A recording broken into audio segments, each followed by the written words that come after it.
الكتاب المنير كل نفس ذائقة الموت وإنما توفون أجوركم يوم القيامة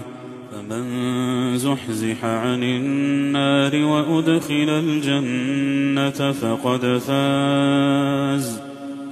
وما الحياة الدنيا إلا متاع الغرور لتبلغن في أموالكم وأنفسكم ولتسمعن من الذين أوتوا الكتاب من قبلكم ومن الذين أشركوا أذى